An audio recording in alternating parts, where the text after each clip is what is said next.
Nosso tema de hoje é o mundo do cinema e como esse veículo pode ser utilizado como instrumento de transformação de uma sociedade marcada pela discriminação de classe, raça e gênero, e também de conscientização sobre questões de natureza política.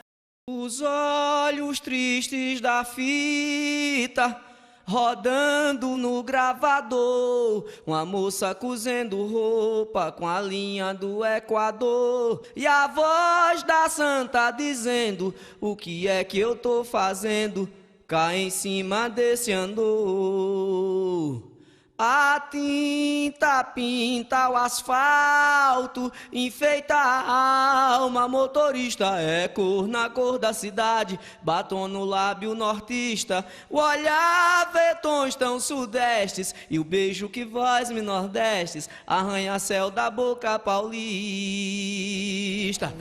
O projeto Tecendo Nossa História é um projeto sociocultural que utiliza como instrumento o bordado, que é um bordado diferenciado, que é a partir da história de cada participante, assim, na verdade, durante o projeto são discutidos temas relacionados à história e à vida do participante, e ele faz um desenho livre e borda, escolhendo as cores, a textura da linha de tecido. E o que se pretende com isso é que ele entre em contato com a história dele, e assim como ele escolheu as linhas, as agulhas e as cores, ele possa também fazer um projeto de futuro, escolhendo que tipo de vida que ele quer ter. Nossa convidada de hoje tem uma bela carreira no mundo do cinema, tendo ganho muitos prêmios em festivais nacionais e internacionais. Oitava de 11 irmãos de uma família residente na periferia de São Paulo, foi a primeira a entrar para a universidade, em que se formou em Ciências Sociais e começou a tratar de temas como violência doméstica, igualdade de gênero e direitos humanos. Sua carreira no cinema se iniciou em 2005 com o documentário Tecendo Histórias e Bordando Novos Caminhos, projeto que promoveu o intercâmbio entre mulheres das periferias de São Paulo e de Paris em 2009 e 2011. Foi pesquisadora da série Cena Inquieta, do Sesc TV, lançada em julho de 2020 e produzida pela Olhar Imaginário, sobre teatro negro de gênero e político. E também co-diretora, pesquisadora e roteirista do longa-metragem Dentro da Minha Pele, lançado pela Globoplay em agosto desse mesmo ano e que participou de festivais na França e na Holanda.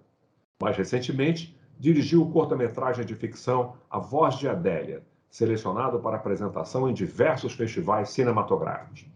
E atualmente dirige a Coleção Antirracista, uma coletânea de 8 vídeos documentais que trata da questão racial brasileira, voltada para educadores e estudantes do ensino médio.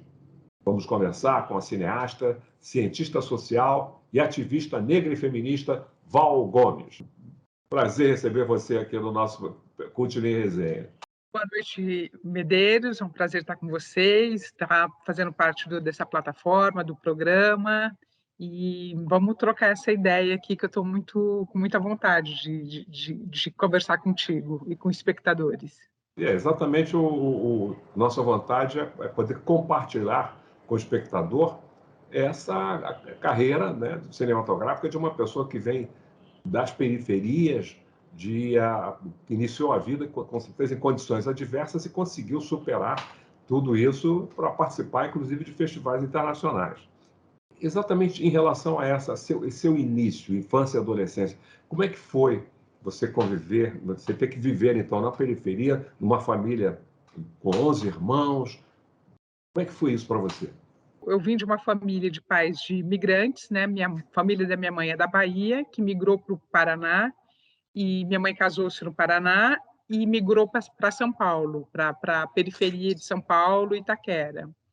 E era uma família de muitos filhos, uma dificuldade muito grande, porque a gente era bem pobres, não tinha políticas sociais na época.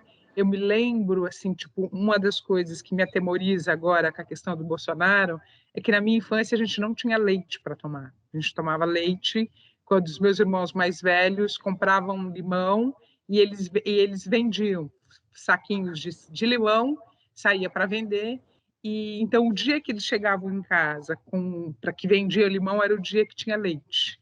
Então essa é uma lembrança que me marca muito. E quando o Bolsonaro assume o poder e a gente sabe que tem milhares de brasileiros com fome, isso me assusta, porque nos anos seguintes foram conquistas sociais de ter 4 alimentações por dia, de ter uma política de leite. Então, assim, quem toma leite todo dia não sabe o que significa não ter leite para tomar. E qual foi aquilo que você chamaria de um aprendizado desse início de vida, dessas dificuldades por que você passou? Eu sou bastante insistente, eu acho que vem dessa experiência de vida, assim, tipo, eu vou lá e falo, eu vou lá, repito, eu não desisto fácil das coisas, eu não desisto normalmente das coisas que eu quero. Então, acho que isso me deu essa... E eu acho que outra coisa também é de pensar saídas. Eu fui uma pessoa que fui treinada para pensar saídas. O problema, você me conta um problema, eu falo, e começo a pensar alternativa, porque acho que foi uma precariedade tão grande que eu tive que exercer essa capacidade de pensar alternativas, porque senão eu não teria, sabe? Acho que esse é o grande aprendizado. E você foi a primeira da família a entrar na universidade. Então, houve dentro da sua família esse incentivo ao estudo? Olha, a minha mãe sempre foi uma pessoa que apoiava a gente estudar. Numa época, eu estudei numa época que não tinha internet, obviamente. Então, ela comprou aquelas coleções. Então, a gente recortava para fazer trabalhos escolares. A vivência em São Paulo, ela foi uma vivência guiada pelos lugares públicos.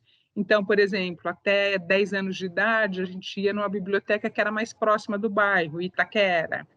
Com 12, a gente ia para a biblioteca do Tatuapé, que era mais longe. Com 14, a gente já ia para o centro sozinho, na Biblioteca Mário de Andrade. Então, a minha experiência na cidade foi guiada pelos espaços públicos e pelas bibliotecas. Então, assim, tem um amor muito grande pelos livros, né? E sempre li bastante. Eu me lembro também quando a minha biblioteca da minha escola, que eu estudei numa escola pública da Prefeitura de São Paulo, quando teve uma sala de leitura, aquilo para mim era um oásis, né? E então teve essa questão da política pública, de ter uma biblioteca na escola, uma experiência de ter professores que tinham, eu tinha professores horrorosos e tinha professores super politizados que queria fazer horta. Então foram experiências muito marcantes para mim, assim. E o espaço da minha mãe de querer que a gente estudasse, eu entendia que a educação seria uma mudança na minha vida, né? Eu entendi isso muito cedo. Entendi, assim, não só entendi pela questão do conhecimento, eu tinha muito amor pelos livros, assim, eu sabia que pela leitura que o mundo não era só aquilo que eu vivia, né? Que existia um outro mundo e eu queria participar desse outro mundo também. Interessante, isso é algo que nós temos em comum, que desde criança eu tinha esse hábito da leitura, o prazer da leitura. E também essa coisa da criação de família pobre, né? E o lema da minha mãe parece bastante a coisa da sua família. Você tem que estudar para ser alguém na vida. É exatamente disso que se trata. Agora, de onde veio a ideia de fazer ciências sociais? Olha, eu fui bancária, eu comecei a trabalhar muito cedo, como várias pessoas da minha geração, vou fazer quase 50 anos. Quando eu tinha 16 anos, eu entrei no banco.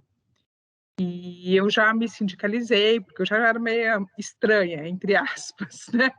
Eu tinha uma certa consciência política em algum nível. Então, eu entrei no banco e comecei a trabalhar no banco com 16 anos, fazendo ensino médio.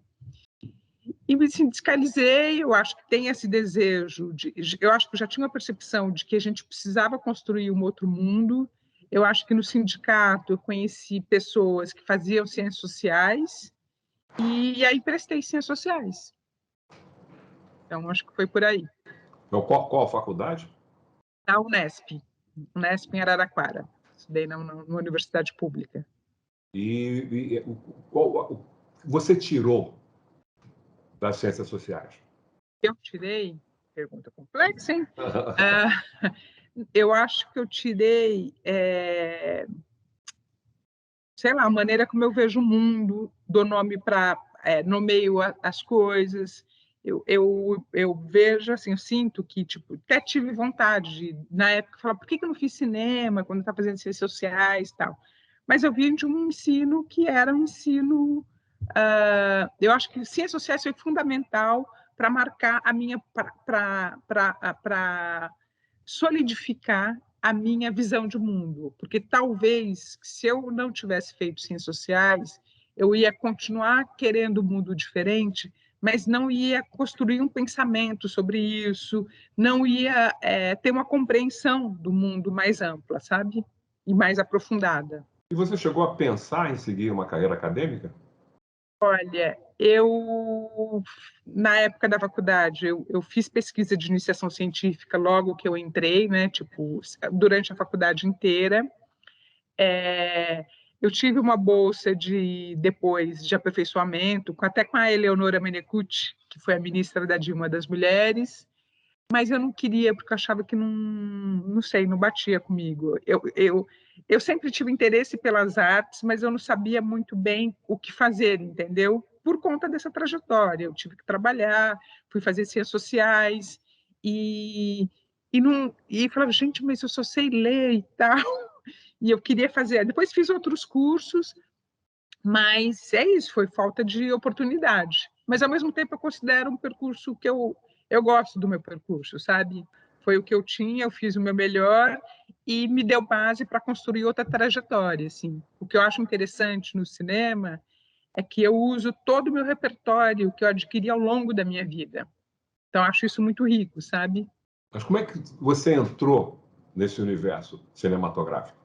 Olha, foi eu quando estava na faculdade, a gente tinha um grupo e a gente queria fazer um filme, então eu consegui uma Super 8, entrei em contato com uma figura que fazia um festival em São Paulo, nananã. Não deu certo, porque tinha aquela energia do grupo. E em 2017 eu estava fazendo um curso de captação de recursos, porque como eu conheço muitos projetos sociais e sei executar projetos, porque assim, acontecendo nossa história, eu concebia, fazia parcerias, escrevia edital e realizava. E eu percebi assim, fiz isso durante muito tempo, mas é muito cansativo. Então eu queria deixar de ser executiva. Então, eu pensei que se eu fizesse um curso de captação de recursos, e como eu conheço várias iniciativas sociais, eu poderia buscar dinheiro para os projetos que eu acredito. E nessa eu acabei conhecendo um rapaz que faz um festival de cinema. Então, eu fui trabalhar nesse festival de cinema, tipo, para ajudar a formatar, para conseguir recursos. E lá eu conheci o Tony Venturi, que é um dos diretores da Olhar Imaginário, que ele foi um júri, e aí a gente começou a trocar ideias sobre os projetos, e aí fui embarcando, fui convidada para o Cena Inquieta, fui fazendo outras atividades, então fui lendo roteiro, dando palpite e tal, então foi assim. Você roteirizou, dirigiu e montou o documentário Tecendo Histórias e Bordando Novos Caminhos. Mas nós vamos falar disso no próximo bloco.